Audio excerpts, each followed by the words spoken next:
Next on the Tiger TV morning show. And they're back. After COVID brought things to a halt for more than a year, pep rallies have returned to the land of the Tigers. Plus, this 13-year-old is now in the history books at Georgia Tech. We'll explain. And a sad farewell as a Tiger leader leaves the land. Your Tiger TV morning show starts right now.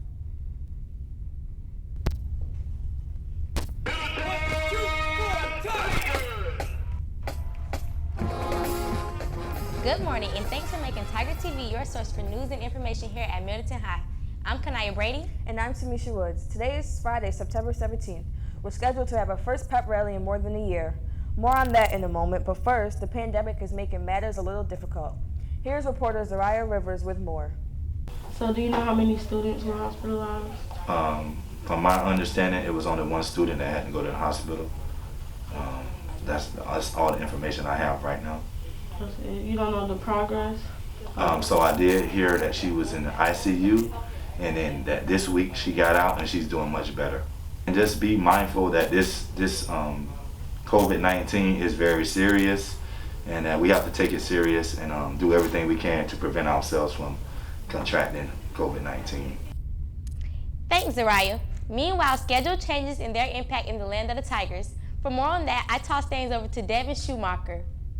Good morning. We are now more than a month into the first 9 weeks of school, and as our principal, Mr. Mick Body, continues to remind us, the one constant is change. And the pandemic continues to bring about a lot of changes this school year, in particular with our classroom structure. Reporter Tristan Pinder spoke with our assistant principal of curriculum for more. Hi, I'm Tristan Perkins. I'm here with Miss Brittany Wilhelm. We're here to discuss the lack of teachers here on campus. First, why do you think teachers and subs have a shortage right now?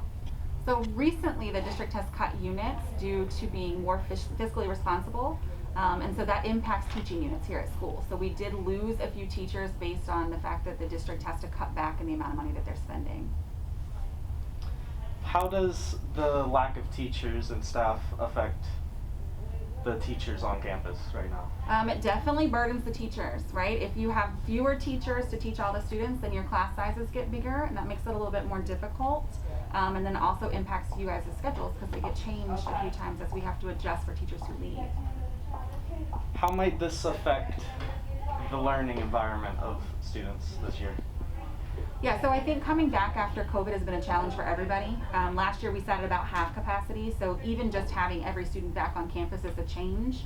But also adding to everyone being back and now having a little bit bigger class sizes, it may be a little bit more difficult for you guys to get everything that you need right at that second. It may take more time for the teacher to circulate to each of the students. Hopefully we'll work through it as a team like we normally do here at Middleton, and we'll get better as we go. But yeah, it definitely can impact the way that things are happening for you in the classroom. That's all. Back to you in the studio. Next, Tigers, is something you may not have expected at all. As seen in the last interview with Mr. Washington, he is a very impactful figure here at Middleton High. However, today marks his last day here in the land of the Tigers. For more on that, here is Jeremiah Knotts.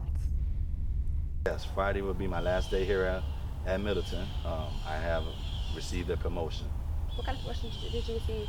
So now I will be the African American coordinator in the community, working with a team to help our students and our community be empowered and to promote diversity and equity in our community.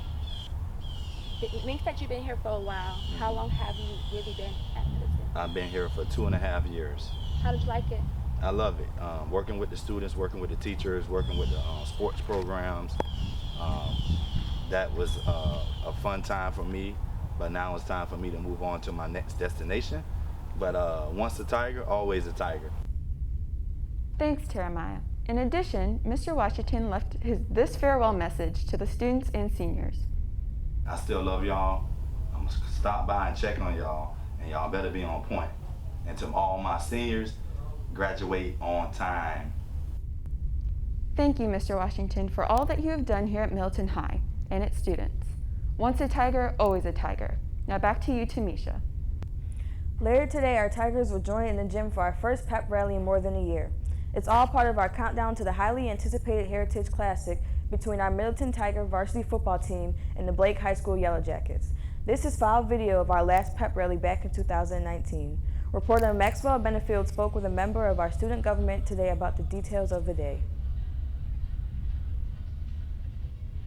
Good morning, Tigers. I'm on location just outside our gym, where in just a few hours this place will be filled with students for our first pep rally in more than a year. Joining me is Rachel Kokoska. Rachel, what can we expect this afternoon? We can expect performances from our Golden Dolls dance team, our cheer team, band, K-pop, and volleyball. So, due to the pandemic, will this pep rally look different than our previous ones? Everyone will be fully masked, but otherwise it shouldn't be too different. Can students opt out if they don't feel comfortable gathering in large crowds? They can ask their teachers if they're willing to stay back and not go to the pep rally. What time is this pep rally expected to begin? Students will be released at around 2:05 and we'll get everything going at around 2:20. Thanks for joining us today. I'm Maxwell Benefield. Now back to you in the studio. Now for a preview of tonight's game, reporter Iron Holland spoke with key players of the matchup. And do you guys think you guys can beat Blake? Yeah, we definitely have a strong chance and opportunity at winning this game this Friday night on the Heritage Classic. We just have to play mistake-free football, eliminate the fumbles, eliminate the miscues, no false starts, make solid tackles, make great blocks, and we definitely can win the game. So you guys played Blake in the past, and going into the game, looking at your playbook, do you guys think your playbook is good enough to beat Blake? It's funny you said playbook. Plays are plays. Athletes are athletes. But men are men. So on Friday night, we have to be strong as men should be. And if we're strong as men should be, we can come together in solidarity and we can win that game. So basically what you're saying is that you're going to show Blake what men are truly made of? That's definitely true. That's fierce. Tigers. Strong, proud, and fierce. As Coach Courtney mentioned, it's about being a man. So as going into the game, you guys think you are men enough to take on Blake? If we put our team together, yeah, we have enough manpower. We are enough of a man to beat Blake again this year. All right, you heard it here first. They think they can beat Blake, and we're going to see in the Heritage game. My name's Iron Holland, back to Studio A. Again, the game is tonight here at home. Kickoff is at 7:30 p.m. and tickets can be purchased online on our school's website. Time now for our full sports report. Here's sports anchor Disseer Greer. Good morning. Our Tiger volleyball team, swim team, and JV football team have a very busy week ahead. We begin with reporter Anthony Evins with the volleyball preview. Good morning. Our Tiger volleyball team is preparing for its next match at Strawberry Crest on Tuesday, September the 21st. The last match of the volleyball game at King High School ended up with a score of 3-0 with the Middleton winning on top. What a good game. This is Anthony Evans reporting live from Middleton High School. Back to the studio. Thanks, Anthony. Now for a look at the upcoming Tiger swim schedule, here's a reporter, Alyssa Lenz. On Tuesday, we had our second home swim meet against Gaither High School. While we didn't bring in the win, we came in with close second place with only a few points in between. While we don't have a meet this Thursday, we have Western Conference next Thursday, which is where all of the schools in the county compete together. I'm Alyssa Lentz, back to you in Studio A. Thanks, Alyssa. Meanwhile, our JV football players are hard at work on the field. Here's our reporter, Wesley Smith, with more. Good morning. Our Tiger JV football team is forging ahead this season. Their next matchup is scheduled for next Thursday against Robinson here at home. However, things could change, so listen to the morning announcements if that happens. Joining me this morning is one of our JV players, Dylan Riley, the team's quarterback. Dylan, thanks for joining us. So Dylan, what's going well for this team this season? The running backs, they're making a lot of running yards. What areas would you say your team could improve in? Our linemen, they need more practice.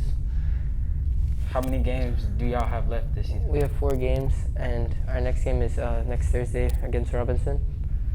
We wish you all the best. Thanks for taking time out with us this morning. I'm Wesley Smith, and I'm back to you in Studio A. Thanks, Wesley, and all our sports reporters this morning. I'm Disseer Greer, Kanaya, and Tomesha, back to you. Thanks, Desire. In other news, history on the gridiron with the NFL. Here's reporter Travis Jones with that story. Good morning, Tigers. A Virginia woman makes history as the first woman of color to referee in the NFL. Maya Chaka is the first black woman hired in the NFL as an on-field official. Here's the full report from NBC K5 out Norfolk, Virginia. Maya Chaka is a physical education teacher at the Renaissance Academy in Virginia Beach, turned into America's game changer. She is the first African-American woman hired to officiate the National Football League games. The NFL made this announcement Friday morning. NFL Executive Vice President of Football Operations said in a statement, Maya's years of hard work, dedication, and perseverance, including as part of the NFL Officiating Development Program, have earned her a position as an NFL official. Chaka says she is honored to be part of the NFL. She explained, but this moment is bigger than a personal accomplishment. It's an accomplishment for all women, my community, and my culture. Chaka is a graduate from Norfolk State University, earning her bachelor's in education, and has officiated multiple Pac-12 football games. Chaka's first game was Sunday between the New York Jets and the Carolina Panthers. Chaka is the second woman hired as a full-time NFL ref. I'm Travis Jones, now back to you in Studio A.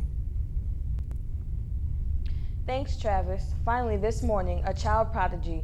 Here's Tiger TV's Jackie Chang to explain. Good morning. This is quite the story. Teenagers, especially 13-year-old, are usually wrapping up their last year in middle school, but not this Georgia teen. Caleb Anderson has started his freshman year of college. CBS News has the full report. Anderson's adjusting to big changes. This is Caleb. His new campus at Georgia Tech. I'm taking integral calculus. His new voice. I'm taking integral calculus. I have a studio for that. See, Caleb just turned 13. By far, the youngest whiz kid at one of America's elite engineering schools. Have you got some funny looks? Oh yeah, definitely. You know, I also have had those moments where, man, I am at college, and, this is incredible. At 9 months, Caleb learned sign language, reading at 1, Caleb. by 2, doing fractions. 3. At 3, he qualified for Mensa, and now an aerospace engineering major instead of a 7th grader. And I'm being challenged. You're not the only smart kid in the room. Oh, definitely. I think I'm average here. Class is easy, class is hard. Class is definitely hard. The one thing that unites everybody in this school is that the work is terrifying. We see that the function capital F. But what scares him now could make him even smarter. Mark Strassman, CBS News, Atlanta. We are going to. I believe that he has quite the future ahead of him. I'm Jackie Chen, now back to the studio. Thanks for making Tiger TV your choice for news and information here at Middleton High. I'm Tomesha Woods. And I'm Kanaya Brady. Enjoy today's festivities and make it a great rest of the day in the land of the mighty Tigers.